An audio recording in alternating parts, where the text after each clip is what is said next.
So Galway 323, Tipperary 224. A mental game of hurling at the Gaelic grounds in Limerick as Galway proved to be the winners in the end in the first of our All-Ireland quarter-finals in the Senior Hurling Championship. What a massive win for Galway. Look, coming into the game, I think many people had Tipperary down as maybe slight favourites considering how Galway lost the game against Kilkenny last week.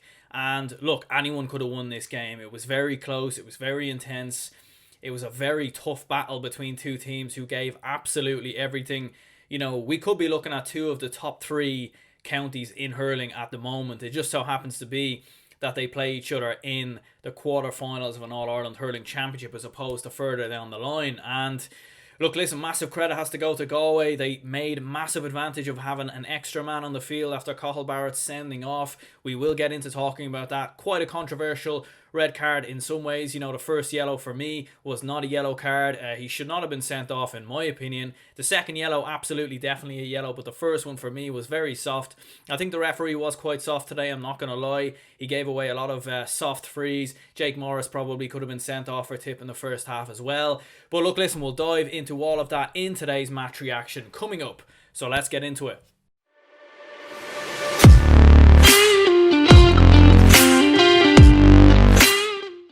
What's the story, everyone? It's Aaron here from GA Fan TV, back again of course with my match reaction after Galway have ran out 2-point winners over Tipperary in the All-Ireland Hurling quarter-finals. Massive victory in the end for Galway, as I just said. And yeah, look, listen, as we will do always, we'll have a look at the teams first of all that took to the field, and then of course we'll break down the scores, the big talking points, the big moments, and giving my thoughts and my reaction on Galway's victory. So first of all, here we'll have a look at the Galway team. Éanna Murphy in goal. Then we had Shane Cooney, Daithí Burke, Aidan Hart, Joseph Cooney, Garrod McInerney and Fintan Burke in the full-back line, Pádraig Mannion and Johnny Cohen in midfield. The half-forward line was Joe Canning, Cathal Mannion and David Burke, and the full-forward line was Brian Concannon, Conor Cooney and Conor Whelan.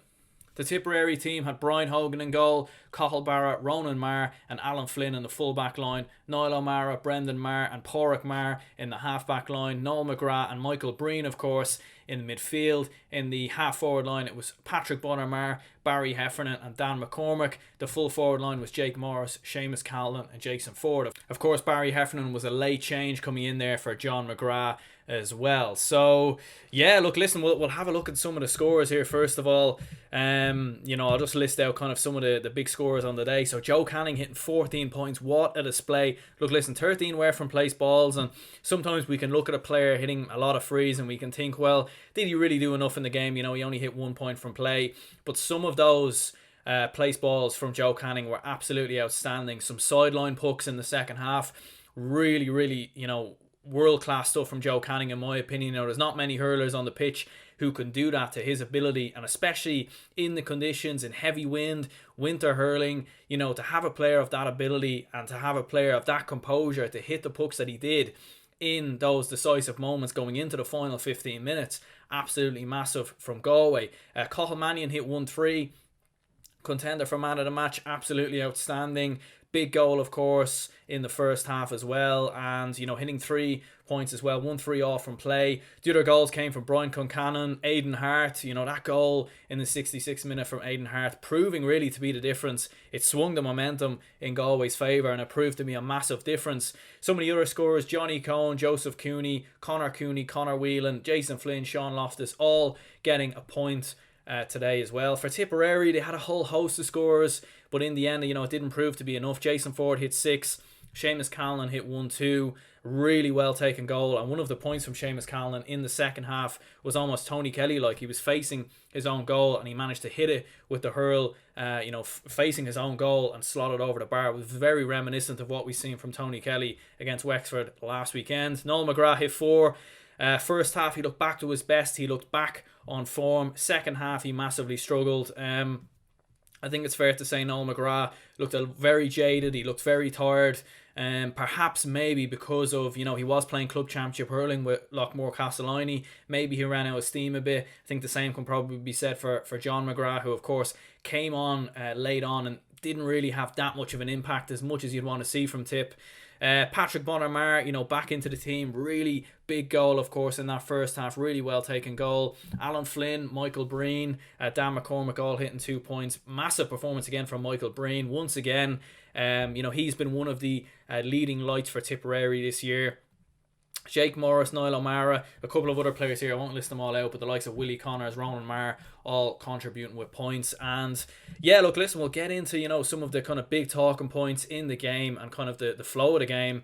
Undoubtedly in the opening 20 minutes, it was very rip-roaring. Galway had the opening score, Tipperary were able to respond, and certainly in the opening 15 to 20 minutes, it looked like Tipperary were really taking advantage of Galway's full-back line. So I thought Seamus Callanan was doing a really good job at turning Daithí Burke. Daithí Burke was struggling with Seamus Callanan early on, especially in those opening 10 to 15 minutes. And I think, that goal from Seamus Callanan quite early on was massive for Tipperary. Seamus Callanan picking up the mishit pass from Jason Ford, turning Fintan Burke and slotting it past Aina Murphy. And Daithí Burke was marking Seamus Callanan throughout the game, and I actually thought he done a great job in the end on Seamus Callanan, especially as the first half went on. He was winning more ball over Seamus Callanan. A couple of times he caught the ball over Seamus Callanan's shoulder.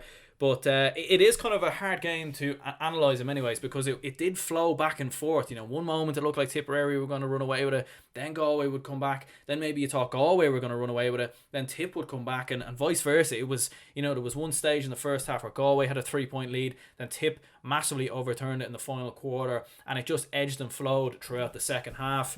Indiscipline looked like it was costing Galway at the start of the first half, giving away a lot of frees, just like they did against Kilkenny. They were eventually able to kind of overturn that late in the second half. There was a lot of poor puckouts, I thought, not necessarily from Aina Murphy, but in terms of they weren't winning their own puckouts. Tipperary were winning far more ball in the half-back line. So the likes of Ronan Marr, fantastic. Barry Heffernan as well, doing a great job of overturning the ball and recycling possession for Tipperary. And yeah, Cathal Mannion, of course, what a huge goal that was.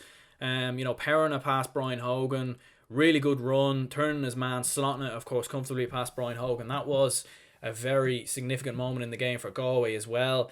Noel McGrath in the first half as well, fantastic, of course, it has to be said, for Tipperary. Hit 4 points, but as the game went on, he did struggle a bit, and it looked like maybe it was tiredness.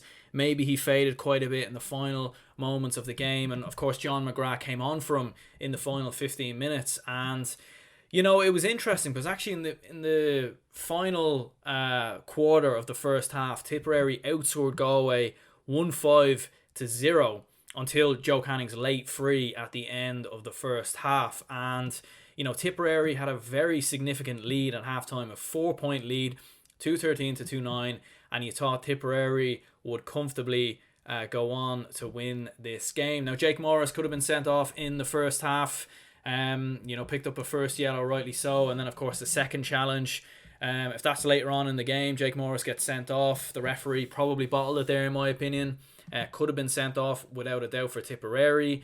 But look, listen, sometimes these decisions don't go your way, and sometimes they do have a way of balancing itself out. And maybe you could say Cathal Barrett's red card balanced itself out in terms of that decision. But yeah, look, listen, Tipperary in the second half, they came out, they almost started the second half the way they ended the first half. Michael Breen caught it ahead of two men on the 39th minute, turned them and slotted it over, and Tipperary were 6 in front on the 39th minute, and it just didn't look like Galway had it in the tank to turn it around. It didn't look like they maybe had the tactics or the know-how to really try and overturn Tipperary. And, look, listen, they did keep themselves in it. Cathal Mannion was able to hit a couple of very bright points. One brilliant one on the 44th minute to keep them in it. As I said before, Tipperary giving away a couple of soft frees in the final 20 to 25 minutes, just keeping Galway in it when Tipperary maybe could have broke away from Galway. There was a couple of stages in the game where Tip were giving away frees in needless positions, and that I think was one of the main reasons for Galway sticking in the game. Galway, they did get a lot better as the game went on. They started hitting the short from their own puckouts. They started pressing Brian Hogan from his puckouts. And they were also way better at working frees. They were recycling possession. They were far more better at working scores, working frees, and they were getting some of their big players in the game like Cathal Mannion, Pádraig Mannion and Joe Canning in the game more and more. And Galway were just starting to turn the screw a little bit. It was 216 to 218 going into the final quarter, and yeah, Galway had the momentum. Look, listen, before the red card of Cathal Barrett, Galway had the momentum, but Tipperary were able to slow it down a bit, which was quite impressive. And then, yeah, look, the red card came for Cathal Barrett on the 52nd minute, slapping the hurley on Concannon's shoulder. Definitely was yellow, absolutely no doubt about it. The first one for me was very soft. Very soft indeed. I don't think it should have been a yellow card on that occasion. But look, listen, these are the things that happen. And look, was an extra man the decisive factor for Galway? Maybe it was. It's hard to know. But certainly it did make a massive difference in the end in the game. And Galway, although they didn't initially make use of the extra man in the opening 5 to 10 minutes, you know, Tipperary did have a little break.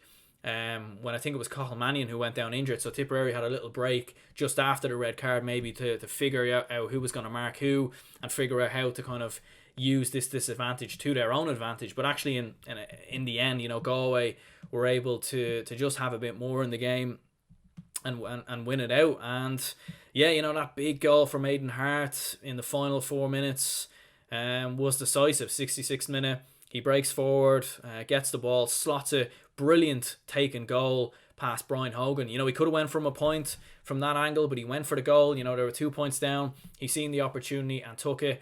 And it, you know, the final few minutes, the game could have went to anyone. It just happened to be who, you know, the ball would break to, who would get the lucky break, who would take their opportunities. And it was Galway, as a matter of fact, who took their opportunities. And they actually outscored Tip 1-6 to 5 going into the final few minutes of the final water break. Tipperary were able to claw the deficit back down to 2 points, but in the end Galway were able to get the victory. Sean Loftus with a fantastic point as well laid on for Galway. And yeah, look, listen, you know, you move on now to a All-Ireland semi-final. Galway and Limerick, are they the two best teams in the country at the moment? I'll let you lads decide in the comments down below. Kilkenny will certainly have something to say about that, and I'm sure the winner of Clare and Waterford will have something to say about that as well. Man of the match is a tough one. Joe Canning was superb. You know, he hit 14, 13 from place balls. He did miss a few frees as well in the first half, but it was very, very tough conditions. I think personally though, I think Daithí Burke was fantastic. After Seamus Callan's goal, you know, he adapted to Mark and Seamus Callan, and he done a fantastic job on Seamus Callan. He was able to win more ball over the shoulder, catch more ball as well. Although Seamus Callan did score a very tremendous point late on, as I said before, when he was facing his own goal, Daithí Burke was absolutely outstanding, and he done a great job in this one, back to his best as well. Of course, he was, you know, injured coming into the Leinster Hurling Championship, and in the end, you know, he looks back to his best after, you know, a questionable display at times against Kilkenny last week, especially in those closing to 15 to 20 minutes. But in the end, Galway get the victory. These are my thoughts, my reactions, so do let me know what you thought of the game. Do subscribe and like if you haven't already. Hit the notifications bell. Follow on all social media, Twitter, Instagram, Facebook.